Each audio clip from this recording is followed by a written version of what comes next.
તમને વિધાનસભા મોકલવા જેવા છે.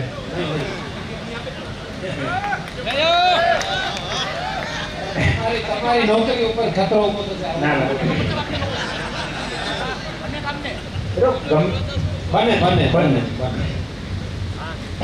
સાહેબ, રોજગારીની વાત ઘણી બધી થઈ ગઈ. ફરી પાછી આપણે ચાલુ કરીએ. માહિતી કદાચ આપની પાસે હશે. અદાણી ડીએવી સ્કૂલ કઈ સાલમાં શરૂ થઈ છે અહીંયા? આપણે થોડુંક સ્પેસિફિક પૂછીએ તો થોડુંક મજા આવશે. રોજગારીનું કેટલા વર્ષથી થઈ છે એમ કે અંદાજો 2002 ને 23 વર્ષ થયા.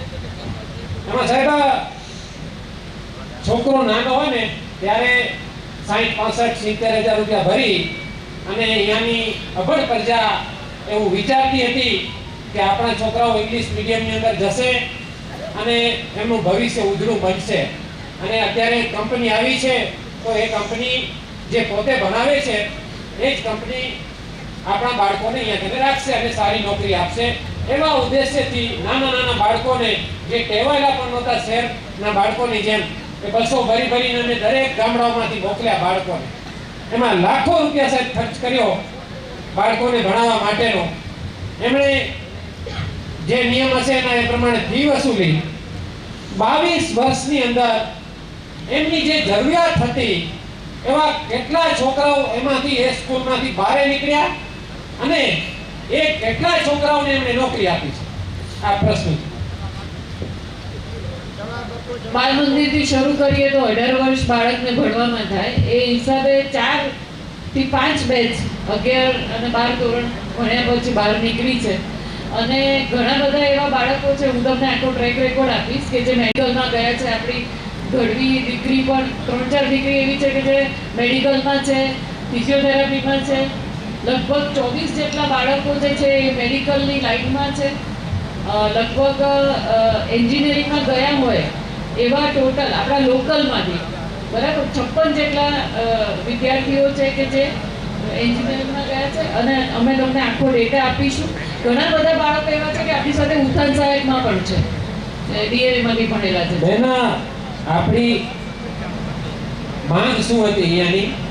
પોર્ટ આધારિત સ્કિલ, મરીનના છોકરાઓ, એના સિવાય ઇન્જિનિયરો, એવા બધા અહીંયાથી બહારેથી તમારે લાવવા ન પડે એમના માટે કોલોનીની વ્યવસ્થા ન કરવી પડે, સ્થાનિક લોકોને રોજગારી અહીંયા મળી રહે એ માટે આપણે પ્રયત્ન કરવાના હતા. અને બાય પે કરીને અમે ભણતા છોકરાઓ પૈસા ખર્ચીને ભણતા હતા અહીંયા.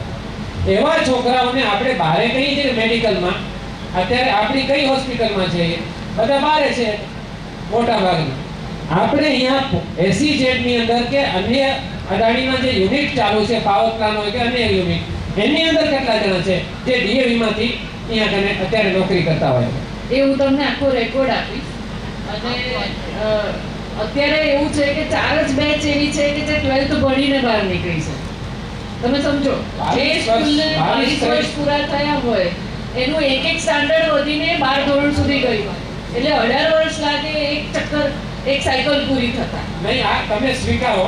નહીં સ્વીકારો તો આ ટકરાવ ઉભો થશે. સ્વીકારવાનો કોઈ સવાલ નથી. રોજગારી આપણે જેટલી જોઈએ તેટલી આપી નથી શકતા.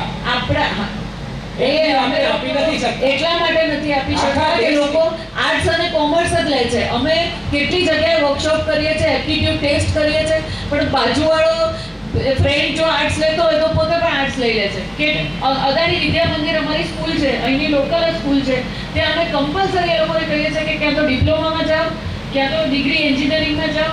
અને એવા અમારા કેટલા બાળકો છે કે જે અત્યારે કોર્ટમાં જોબ કરે છે વિદ્યા મંદિરના. ડિપ્લોમા એન્જિનિયર થયા પછી ડિગ્રી એન્જિનિયર.